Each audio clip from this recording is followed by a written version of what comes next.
With the upcoming release of Diablo 4, I have decided to play all the previous games in the franchise, which is not an easy task considering the amount of time to be invested.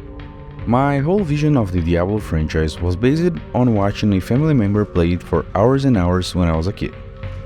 But when I decided to play for myself, after at least 10 years, I realized I knew nothing about the first game.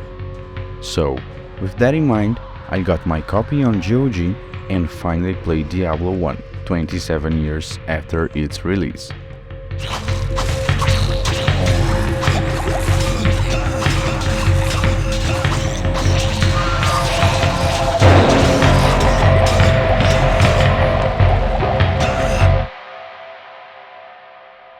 Diablo was released for PC in 1996 and, for some reason, for PlayStation 1 in 1998. Developed by the studio that would later be known as Blizzard North, the game was an instant success. The studio expected 100,000 copies sold, but was surprised with a whopping 550,000 units only in pre-order, and staying the top 1 seller for 3 months and only exiting the top 10 almost 1 year later.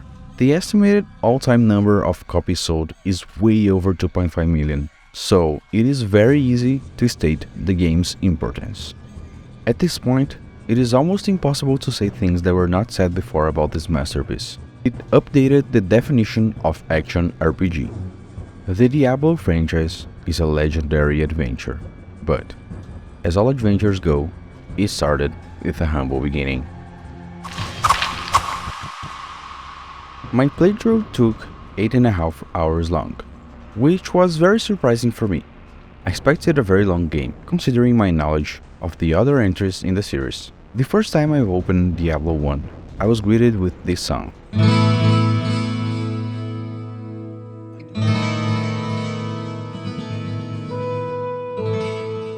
And that meant a lot.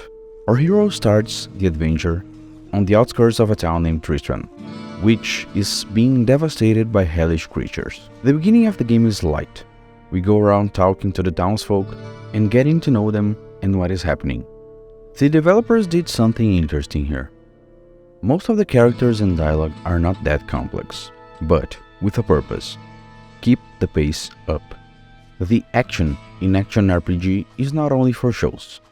Very quickly, we are put up to date on what is happening and what you'll need to do, as if we are not at the beginning of the adventure, but at the middle of it.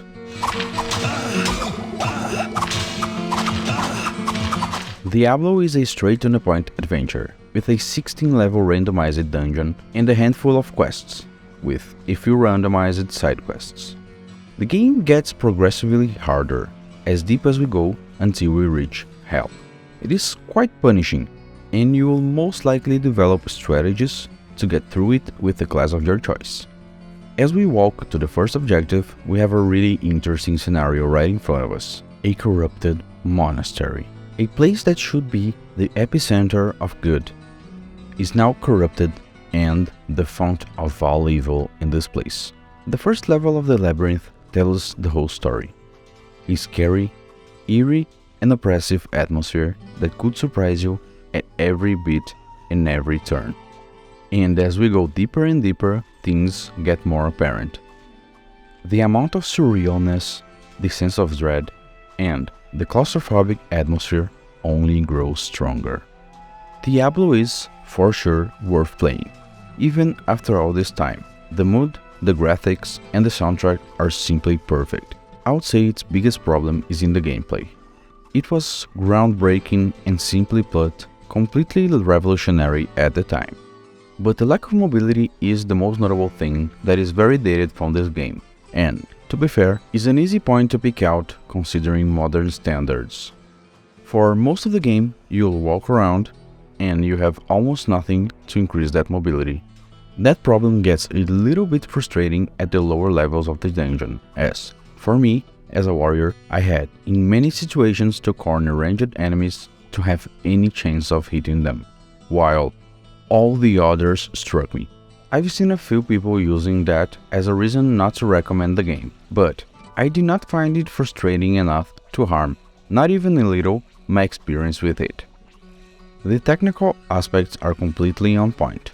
The graphics aged well. They were cutting edge for the time, with detailed sprites and environments that created this whole dark and atmospheric setting. The game's lighting and effects were notable in adding to its sense of immersion. The soundtrack is simply amazing.